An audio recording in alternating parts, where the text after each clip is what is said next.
राजा विजय राज को घोड़ेसवारी का बड़ा शौक था। वो अक्सर अपने प्रिय घोड़े को लेकर घोड़ेसवारी के लिए निकल जाते थे।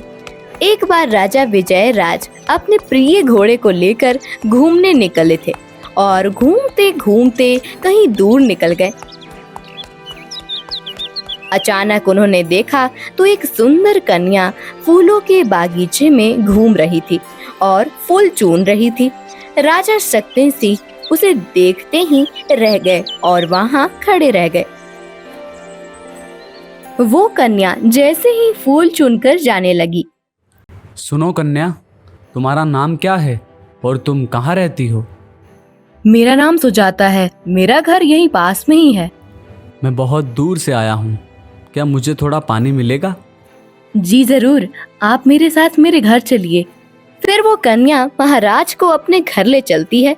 महाराज ने देखा तो उसका घर बहुत छोटा था, लेकिन अच्छे से सजाया था और स्वच्छ था।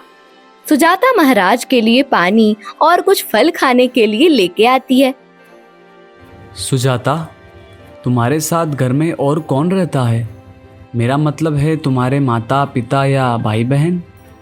महाराज, मैं यहाँ अकेली रहती हूँ।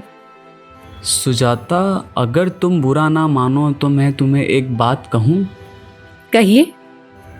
मैं यहाँ से थोड़े दूर सूरजपुर राज्य का महाराज विजयराज हूँ। मैं तुम्हें अपनी महारानी बनाना चाहता हूँ। क्या तुम्हें मंजूर है? ये तो मेरा सौभाग्य होगा महाराज।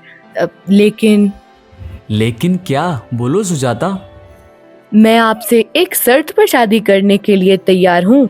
अगर मैं कुछ भी करूँ, कहीं भी जाऊँ, आप कभी मुझे कोई प्रश्न नहीं पूछेंगे। मंजूर है, मुझे तुम्हारी हर शर्त मंजूर है। चलो हम अभी राजमहल चलते हैं। फिर महाराज सुजाता को लेकर राजमहल पहुँचे। महल में सब महाराज के साथ सुजाता को देखकर आश्चर्य से उसे देखते रहते हैं। उन्होंने कभी इतनी सुंदर कन्या नहीं देखी थी। फिर महाराज ने सबको सुजाता के बारे में बताया। मैं सुजाता से शादी करने वाला हूँ। अगली पूर्णिमा के दिन हम दोनों शादी करेंगे। आप लोग हमारी शादी की तैयारी करो। हम सभी प्रजाजनों को हमारी शादी में आमंत्रित करेंगे। शादी के दूसरे दिन। सुजाता, यहाँ आओ। जी महाराज। अपना दायां हाथ आगे करो। सुजाता ने अपने हाथ आगे किया तो महाराज ने एक सुंदर और कीमती अंगूठी उसकी उंगली में पहना दी। महाराज, ये तो बहुत सुंदर और अमूल्य अंगूठी दिख रही है। धन्यवाद। लेकिन इसकी क्या जरूरत थी? सुजाता, ये कोई मामूली अंगूठी नहीं है। ये मेरे पूर्वजों को एक बड़े साधु महात्मा ने दी थी और बोले थे तुम्हारे परिवार में जो भी लड़की दुल्हन बनकर आए उसे शादी के दूसरे दिन ही ये अंगूठी पहनाना और 1 वर्ष तक पहने रखना, वरना अपशगुन हो सकता है। लेकिन ऐसा क्यों? वो तो मुझे नहीं पता, लेकिन इतना ज़रूर पता है कि हमारे परिवार की वधुओं की सुरक्षा के लिए मेरी माता, दादी और मेरे पिता की दादी ने यह पहनी थी। मेरे माता ने मुझे संभाल कर रखने के लिए बोला था और कहा था कि शादी के बाद तुम्हारी पत्नी को देना। आप फिक्र न करें महाराज, मैं इस अमूल्य अंगूठी को संभाल कर रखूंगी। महाराज और सुजाता एक दूसरे से बहुत प्यार करते थे। उनके बीच कभी भी कोई गिला शिकवा नहीं होता था। दोनों एक दूसरे को अच्छे से समझने लगे थे।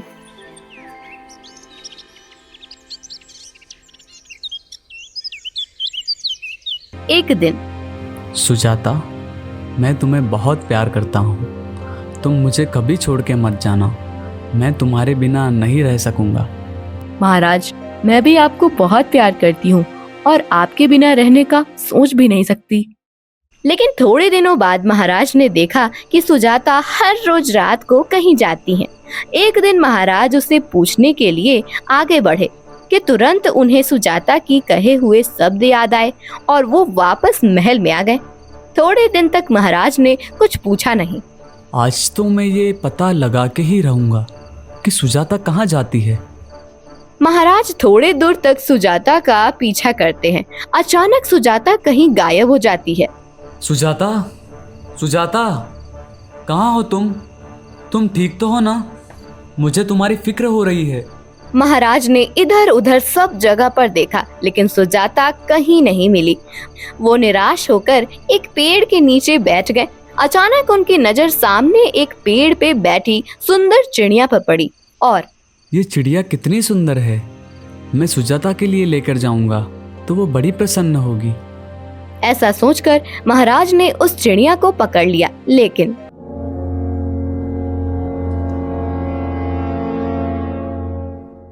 ऐसा सोचकर महाराज अत्यंत व्याकुल हो गए और बोलने लगे, सुजाता, मेरी प्यारी सुजाता, तुम कहाँ हो? महाराज की ऐसी दशा देखकर वो चिड़िया बोली, महाराज आप दुखी मत हो, मैं ही आपकी सुजाता हूँ। सुजाता, तुम? लेकिन तुम्हारी ऐसी हालत किसने की? मैं उसे छोड़ूंगा नहीं। महाराज, मुझे एक दुष्ट तांत्रिक ने अपने काले जादू से चिड़िया बना दिया है। मैं एक राजकुमारी हूँ। उस दुष्ट तांत्रिक को मैंने शादी करने से मना कर दिया तो उसने मुझे चिड़िया बना दिया और उस निर्जन जंगल में छोड़ दिया। लेकिन तुम वापस इंसान कैसे बनी? एक बड़े चमत्कारी साधु बाबा ने मुझे मुक्त करने की कोशिश की तो मैं दिन में इंसान के और रात में चिड़िया के रूप में वापस आ जाती हूँ। क्या तुम मुझे उस साधु बाबा से मिलवाओगी? जी महाराज। महाराज चिड़िया को अपने कंधे पे बिठाकर उसके कहे हुए रास्ते पे चलने लगे। बहुत दूर चलने के बाद वो साधु बाबा के पास पहुँचे।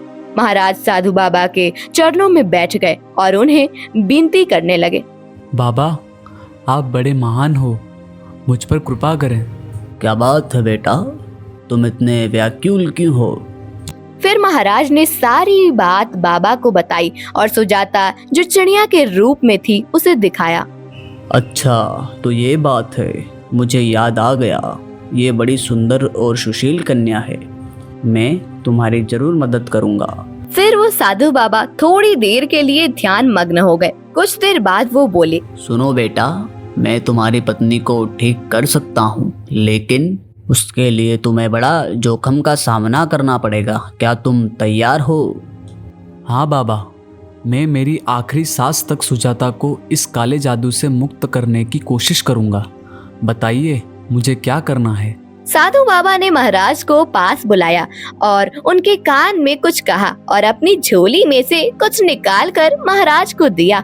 ठीक है बाबा, मुझे आशीर्वाद दो। जाओ और विजय होकर लौटो। मैं इस चिड़िया यानी कि आपकी रानी को मेरे पास संभाल कर रखूंगा, तुम उसकी चिंता मत करो। बहुत बहुत धन्यवाद बाबा। साधु बाबा ने महाराज को पास बुलाया और उनके कान में कुछ कहा और अपनी झोली में से कुछ निकाल कर महाराज को दिया। ठीक है बाबा। और ऐसा कहकर महाराज वहाँ से निकल गए। 2 दिन तक साधु बाबा के बताए हुए रास्ते पर चलने के बाद जब महाराज एक बड़े से काले वन में पहुँचे तो बड़ी सावधानी से आगे बढ़ने लगे। तभी उन्हें किसी के धम धम चलने की आवाज आई। महाराज एक पेड़ के पीछे छिप गए। अरे वाह, आज बहुत दिनों के बाद मुझे आदमी की गंध आ रही है। लगता है आज मुझे मेरा मनपसंद भोजन मिलेगा। अभी पता लगाता हूँ, मुझसे इस जंगल में से आज तक कोई भी बच नहीं सका। ऐसा बोलकर वो महाराज जहाँ थे उस दिशा में आगे बढ़े। अरे, ये डरावना राक्षस तो मेरी ओर ही आ रहा है। लगता है आज वो मेरी जान लेकर ही रहेगा। मेरे पैर कपकपा रहे हैं। हे भगवान, मुझे हिम्मत दो। महाराज उसे देखकर पहले तो बहुत ही डर गए, लेकिन जैसे तैसे करके उन्होंने हिम्मत जताई और राक्षस का मुकाबला करने के लिए तैयार हो गए। राक्षस ने महाराज को देख लिया और वो उनके एक कदम करीब आ गया। अरे ओ इंसान के बच्चे, मुझसे कितनी देर छुपोगे? जल्दी बाहर आ जाओ और मेरी भूख शांत करो। सुनो राक्षस, मैं तुम्हारा शिकार बनने के लिए तैयार हूँ, लेकिन मैं तुम्हें विनती करता हूँ कि तुम मेरी आखिरी इच्छा पूरी करो। अरे वाह, तुम तो बड़े समझदार हो। बोलो, क्या है तुम्हारी आखिरी इच्छा? मुझे तुम्हारी आंखें करीब से देखनी है। मैं इस पेड़ पर चढ़ जाता हूँ और तुम मेरे सामने खड़े रहो। मैंने कभी किसी की इतनी बड़ी आंखें नहीं देखी। मुझे तो तुम कोई पागल ही लगते हो। चलो, तुम्हारी आखिरी इच्छा मैं पूरी कर देता हूँ। ऐसा बोलकर वो राक्षस महाराज जो पेड़ पर चढ़े थे उसके सामने उसकी बड़ी बड़ी आंखें खोलकर खड़ा रहा। जैसे ही उसने अपनी आंखें खोली, महाराज ने अपनी जेब में से एक चमकदार हीरा जैसे दिखने वाला पत्थर निकाला और एक मंत्र बोला। उसमें से इतनी रोशनी निकली कि उस राक्षस की आंखों के आगे अंधापा आ गया। अरे, ये मेरी आंखों को क्या हो गया? मुझे कुछ दिखता क्यों नहीं है? पहले मुझे ये बताओ कि तुम इस जंगल से आने जाने वाले को क्यों मार डालते हो? मैं एक बड़े राज्य में राजा का मंत्री था। मैं राजा को एक दुष्ट तांत्रिक से बचाने गया तो उसने मुझे इस वन में छोड़ के राक्षस बना दिया। मुझे तुम्हारी नीयत साफ दिखाई दे रही है, इसीलिए मैं तुम्हारी मदद करूंगा। आपकी बड़ी मेहरबानी होगी महाराज। फिर महाराज ने वो बाबा के दिए हुए चमत्कारी पत्थर को निकाला और एक मंत्र बोलकर राक्षस के ऊपर उसका प्रकाश डाला और वो राक्षस से फिर से मंत्री बन गया, वो महाराज के पैर छूते हुए। आपने मुझ पर बड़ी कृपा की है। अगर मैं आपके थोड़े भी काम आ सकूं तो ये मेरा सौभाग्य होगा। शुक्रिया मंत्री जी, लेकिन मुझे यहाँ से अकेले ही जाना पड़ेगा। ऐसा कहकर महाराज ने मंत्री जी को सारी बात बताई। वो तांत्रिक बड़ा ही खतरनाक है, वो कुछ भी कर सकता है। मुझे आप अपने साथ ले चलिए, मैं आपके काम आ सकता हूँ। ये सुनकर महाराज बोले, ये बात है तो तुम भी मेरे साथ चलो। फिर वो दोनों बहुत दूर तक चलते रहे।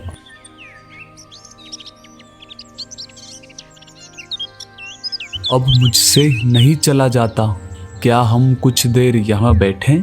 हाँ, थक तो मैं भी गया हूँ। चलो हम यहाँ थोड़ी देर बैठते हैं।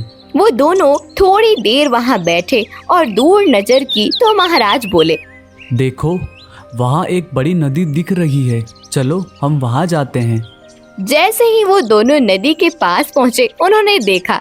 सावधान महाराज, देखो ये नदी में दो बड़े मगर हैं, वो कभी भी हम पर हमला कर सकते हैं। आप यहीं रुकिए और जैसे मैं कहूँ ऐसा करना। महाराज ने साधु बाबा के दिए हुए पत्थर को हाथ में लेकर मंत्र बोला और वो नदी की तरफ हाथ किया। ऐसा करते ही नदी के बीच एक रास्ता हो गया। मंत्री जी, आप जल्दी से मेरे पीछे पीछे इस रास्ते पर आइए, लेकिन संभल कर, एक घड़ी के लिए भी हमें इस पर नहीं रुकना है। दोनों भागते हुए नदी के उस पार पहुंच गए। जैसे ही दोनों ने नदी पार की, वो रास्ता गायब हो गया। तभी वो नदी में से आवाज आई। महाराज ने देखा तो, मंत्री जी, हमें बचा लीजिए, हमें छोड़कर मत जाइए। अरे मंत्री जी, ये लोग तो आपको बुला रहे हैं। ये लोग आपको कैसे जानते हैं? पता नहीं। आज तक ये नदी कोई भी पार नहीं कर सका।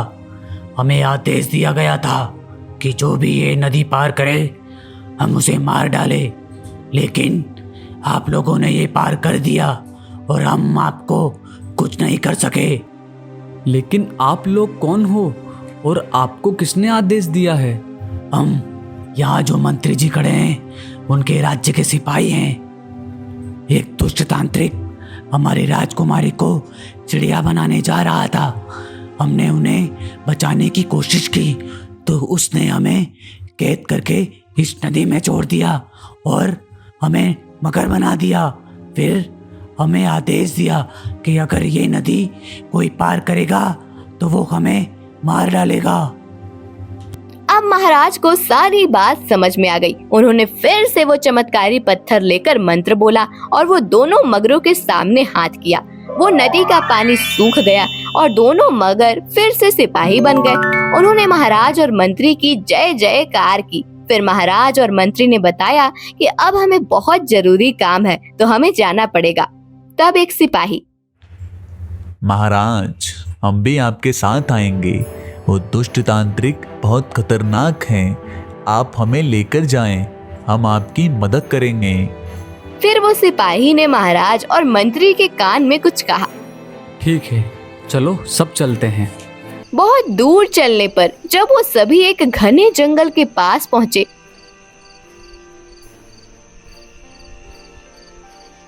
मुझे लगता है यही वो जगह है जहाँ वो तांत्रिक रहता होगा। महाराज हम लोग अलग अलग चलते हैं ताकि वो हमला करे तो सबको हानि ना पहुंचे। तुम ठीक कह रहे हो सिपाही। फिर वो सभी अलग अलग दिशा में चले गए और तांत्रिक के आने की राह देखने लगे। थोड़ी देर के बाद जब वो तांत्रिक बाहर निकला तब महाराज ने अपने चमत्कारी पत्थर से उसकी जादुई छड़ी गिरा दी। तभी एक सिपाही बोला, महाराज महाराज वो जादू की छड़ी जल्दी से लेकर तोड़ दीजिए, वो तांत्रिक की सारी शक्ति उस छड़ी में है। महाराज ने छलांग लगाकर वो जादुई छड़ी ले ली और उसके 2 टुकड़े कर दिए। जैसे ही उसकी छड़ी टूट गई वो वहीं ढेर होकर गिर गया। अब सच सच बताओ, तुमने हमारे महाराज और हमारी महारानी को कहाँ कैद किया है? आप लोग मुझे छोड़ दो, तो ही मैं बताऊंगा। लगता है ये ऐसे नहीं बताएगा। सिपाहियों, बताओ तांत्रिक, वरना हम तुम्हें जिंदा नहीं छोड़ेंगे। सिपाहियों, इसकी आंखें निकाल दो, बाद में वो कुछ करने के लायक ही नहीं रहेगा। नहीं नहीं, ऐसा मत करो, मैं अभी बताता हूँ। चलो, हमें एक और काम करना है। क्या महाराज? हमें वो चमत्कारी पेड़ ढूंढना है।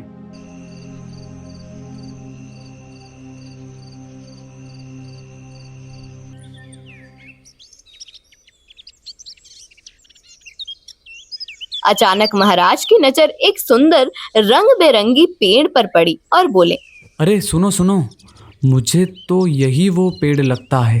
हाँ महाराज, देखो उस पर वो सोने जैसा फल है, वो ही चमत्कारी फल होगा।